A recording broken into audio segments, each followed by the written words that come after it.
Hello friend, स्वागत है आप सभी का आपके अपने YouTube channel Rajasthan education hub में।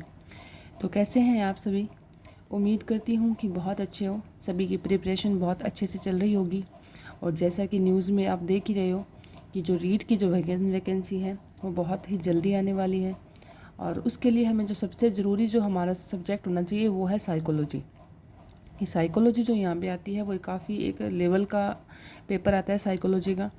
तो साइकोलॉजी के लिए आप ये नोट्स पढ़ सकते हैं और बहुत ही शानदार नोट्स हैं ये। लेकिन साइकोलॉजी के साथ साथ फर्स्ट ग्रेड और सेकंड ग्रेड में भी ये नोट्स की इम्पोर्टेंस जो है इतनी ही है। तो हम अध्ययन कर रहे थे नैतिक विकास के सिद्धांत, जिनमें मोस्टली हमने सभी के जो मनोवैज्ञानिकों के सिद्धांत थे हमने अध्ययन कर लिया। और आज इसी क्रम में हम अध्ययन करेंगे कैरिल गिलिगन का नैतिक विकास का सिद्धांत। छोटे से सिद्धांत है, महिला थी ये कोई।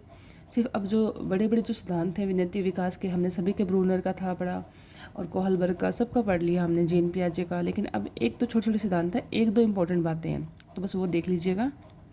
तो चलिए शुरुआत करते हैं कैरोल गिलिगन का नैतिक विकास का सिद्धांत। कैरोल गिलिगन जो थी एक महिला थी। तो गिलिगन का मत है कि कोहलबर्ग का सिद्धांत पक्षपातपूर्ण है क्योंकि यह सिर्फ पुरुषों के चिंतन को प्रदर्शित करता है। गिलिगन के अनुसार महिला जीवन भर कई मनोवैज्ञानिक चुनौतियों का सामना करती है। महिलाओं को नैतिक विकास संबंधी दृष्टिकोण देखभाल के भाव को प्रदर्शित करता है, जिसका प्रभाव मानव संबंधों पर पड़ता है। तो अब आप ये देखिए कि जो कोहलबर्ग का सिद्धांत आया उनके बाद में इनका सिद्धांत आता है। तो उनके सिद्धांत में क्या था कि पुरुषों पे ज़्यादा ध्यान दिया गया था, है ना। तो उन्होंने क्या किया, उसका विरोध किया और विरोध करके उन्होंने पक्षपात बताया कि ऐसा थोड़ी होता है। जो नैतिक विकास जो होता है वो जिस तरह से पुरुषों में होता है वैसे ही तो महिलाओं में होता है। तो उन्होंने कहा भी महिलाएं भी अपने जीवन में बहुत सारी चुनौतियों का सामना करती है। और इन्होंने जिस दृष्टिकोण को प्रदर्शित किया वो था देखभाल का भाव। ये इम्पोर्टेंट है कि देखभाल के भाव जो दृष्टिकोण था ये कैरोल गिलिगन से संबंधित था और इन्होंने महिलाओं को इन पे भी इन्होंने बल दिया था। तो ये दो बातें ध्यान रखनी है। अब देखिए इन्होंने भी तीन स्तर बता दिए, पूर्व परंपरागत स्तर और पश्च परंपरागत स्तर। अब देखिए पूर्व परंपरागत क्या है कि इस अवस्था में व्यक्ति अपने जीवन की रक्षा करने हेतु समय का ध्यान रखता है। पहली अवस्था में मनुष्य क्या करता है, सिर्फ अपना ध्यान रखता है, कि स्वार्थ होता है, सिर्फ स्वयं का हित करना। परंपरागत स्तर में क्या करता है कि इस अवस्था में व्यक्ति जिम्मेदारी महसूस करता है तथा दूसरों के प्रति देखभाल का भाव करता है। इसमें देखभाल का भाव कैसे प्रदर्शित होता है आपने देखा, क्योंकि इस दूसरी अवस्था में जो लड़की जो होती है वो एक माता के रूप में होती है, एक पत्नी के रूप में होती है। तो वहाँ पे वो क्या करेगी, देखभाल का भाव प्रदर्शित होता है। इस चिंतन के कारण कभी कभी व्यक्ति स्वयं के प्रति अनभिज्ञ रह जाता है, कि वो इतना खो जाता है कि वो खुद की ज़रूरतें जो होती है भूल जाती है और सिर्फ दूसरों की देखभाल करने में ही रह जाती है। तीसरा स्तर जो इसमें आता है वो आता है पश्च परंपरागत। इस अवस्था पर दूसरों की तथा स्वयं की देखभाल के सिद्धांत को स्वीकार किया जाता है। यहाँ पे जाके और दूसरों की भी देखभाल करती है और स्वयं की भी देखभाल करने का सिद्धांत को स्वीकार किया जाता है। यद्यपि सभी व्यक्ति नैतिकता के इस स्तर पर नहीं पहुंच पाते, कि सारे जो होते हैं कैरोल गिलिगन के अकॉर्डिंग यहाँ तक नहीं पहुंच पाते। पहले में क्या था, पूर्व परंपरागत में सिर्फ खुद का ध्यान रख रही थी, तो यहाँ पे क्या था, दूसरों का ध्यान रख रही थी। पश्चिम में क्या होता है कि वो दूसरों के साथ साथ खुद का भी ध्यान रख रही है।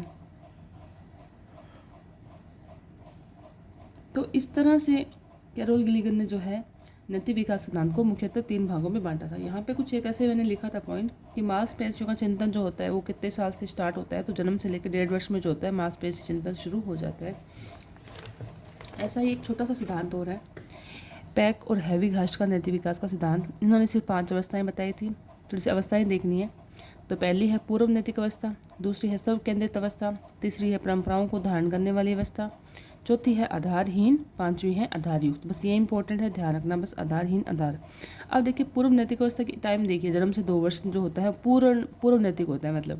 तो नवजात शिशु को अच्छे बुरे की समझ नहीं होती और व्यक्तिगत संतुष्टि व स्वयं इच्छाओं की पूर्ति में ही वह लगा रहता है। दूसरा है सब केंद्रित अवस्था, 2 से 6 साल का हो गया बच्चा समय तथा समूह के लाभ के बीच के अंतर को समझने लगता है, परंतु वह समय के लाभ का बलिदान करने के लिए तैयार कभी नहीं होता। उसको पता तो है कि ऐसा होना चाहिए, लेकिन वो अपना समय को पहले रखेगा। समूह से ग्रुप में बच्चा खेलेगा, उसको पता है कि ये चीज़ सबको देनी चाहिए, लेकिन वो सबसे पहले खुद को ही दिखेगा। तीसरा है परंपराओं को धारण करने वाली अवस्था। यहाँ पे देखो परंपराओं को धारण करने वाली अवस्था है ना 6 से 12 वर्ष का बालक, यानी कि बच्चा बाल्यावस्था में आ गया, तो समूह है कि धारणाओं के आधार पर व्यवहार करता है, जैसे ग्रुप करेंगे वैसे बच्चे करते हैं। चौथा आता है आधारहीन आत्म चेतनावस्था, यानी कि यहाँ पे जो बच्चे की अवस्था है वो कौन सी आ गई है, तो वो है किशोरावस्था। यह अवस्था किशोरावस्था में है। चरित्र निर्माण अवस्था भी इसको कहते हैं। इस अवस्था में व्यक्ति सामूहिक रूप से निर्धारित मूल्यों को आधार बनाकर व्यवहार करने लगता है। मतलब सामूहिक रूप जो है यहाँ पे मतलब उनको वो मूल्य बनाता है, निर्धारित मूल्यों के आधार पर वह व्यवहार करने लगता है। लास्ट आती है यहाँ पे आधार युक्त आत्म चेतन व्यवस्था। यहाँ पे मतलब बच्चा जो है बच्चा नहीं रहा, अब वो वयस्क हो चुका है, तो यहाँ पे क्या करता है वो तार्किक परोपकारी हो जाता है, व्यवस्था भी कहते हैं। इस यह व्यवस्था व्यवस्था में है। अब व्यक्ति के मूल्यों का निर्धारण तार्किक रूप से होने लगता है, वह मतलब लॉजिकली सोचने लगता है, वह तार्किक आधार पर दूसरों की भलाई को ध्यान में रखकर कोई कार्य करने का निर्णय लेता है, और यह सबसे उच्चतम अवस्था है। तो ये 5 अवस्थाएं थी जो पेक और हैविगर्स ने दी। कैरोल गिलिगन ने 3 अवस्थाएं दी थी, बस थोड़ा सा देख लेना, इंपॉर्टेंट सिर्फ ये नाम इंपॉर्टेंट है। ये पूछ सकते हैं कि धारित आत्म चेतन अवस्था मतलब कौन सी अवस्था होती है, तो ये किशोरावस्था होती है। परंपराओं को धारण करने वाली अवस्था कौन सी होती है, तो बाल्यावस्था होती है। या ये पूछ सकते हैं कि पैक और हैविगर्स ने नैतिक अवस्थाओं की कितने अवस्थाएं बताई, तो 5 अवस्थाएं बताई।